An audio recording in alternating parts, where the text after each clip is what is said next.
Excel vous permet d'enregistrer vos documents dans différents formats. Il existe une multitude de formats de fichiers disponibles à partir d'Excel, mais vous verrez, vous allez globalement utiliser 3 ou 4 formats standards que je vous présente ici dans cette vidéo.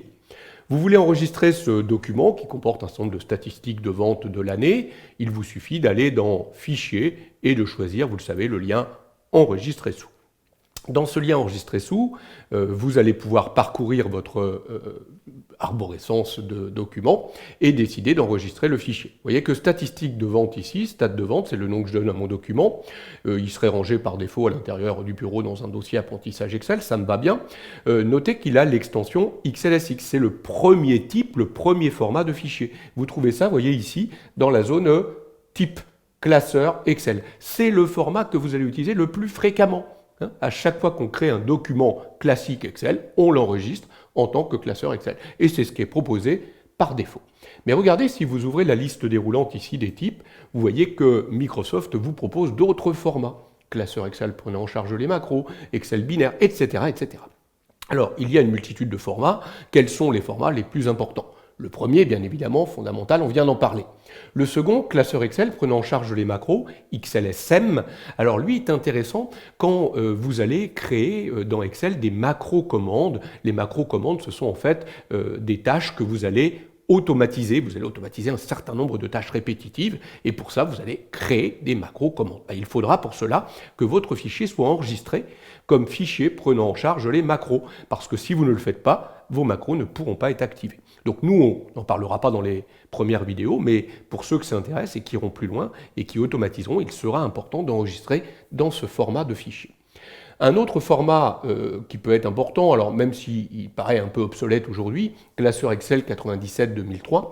Donc ça, ce sont les anciennes versions d'Excel. Vous l'avez compris, si vous travaillez avec des personnes qui ont encore d'anciennes versions et que vous voulez qu'ils puissent ouvrir vos documents, il faudra que votre document, vous l'enregistrez dans ces formats anciens pour qu'ils soient compatibles, qu'ils puissent ouvrir votre document. Évidemment, vous ne faites pas ça si vous travaillez qu'avec vos versions à vous dans votre entreprise. Uniquement dans le cas où vous voulez rester compatible avec des personnes qui ont des anciennes versions, puisque vous allez perdre un certain nombre de fonctionnalités en enregistrant dans ce format. L'autre format qui est très souvent utilisé, c'est le modèle. Regardez ici, modèle Excel, ou dans le même esprit, modèle Excel prenant en charge les macros. Donc modèle Excel, ça veut dire que vous allez créer un modèle à partir du document que vous avez créé. Au lieu d'enregistrer le fichier classique, vous allez dire j'en crée ou j'en fais un modèle pour pouvoir réutiliser régulièrement ce modèle par la suite. C'est ce que je vais faire ici.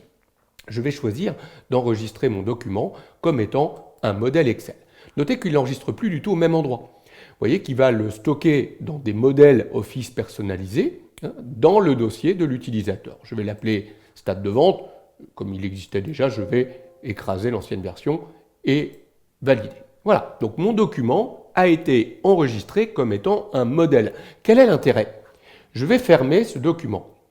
Et maintenant, j'aimerais créer un nouveau document, un document vierge, mais basé sur le modèle stade de vente que je viens de créer ici. Je vais donc utiliser fichier nouveau, parce que je crée un nouveau document, pas fichier ouvrir. Ouvrir, ce serait pour ouvrir un document existant. Donc je crée bien un nouveau document.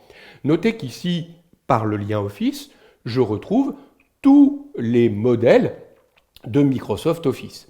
Les miens sont rangés dans la catégorie ici, regardez, personnel. Je clique sur personnel et vous voyez que je retrouve mon modèle statistique de vente.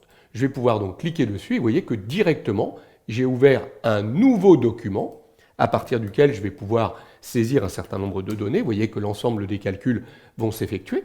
Et là, si je veux l'enregistrer, il faudra que j'aille dans Fichier enregistrer sous et que je l'enregistre cette fois-ci, non plus comme étant un modèle, mais bien comme étant un classeur Excel. Je vais l'appeler par exemple stat de vente 2020. Je vais enregistrer. J'ai bien enregistré un classeur Excel à partir d'un modèle que j'avais conçu précédemment. Voilà les formats de fichiers les plus importants. Format classique, XLSX, le format qui permet d'enregistrer des macros XLSM, et puis ce format modèle qui permet de créer des modèles que vous allez pouvoir réutiliser par la suite régulièrement.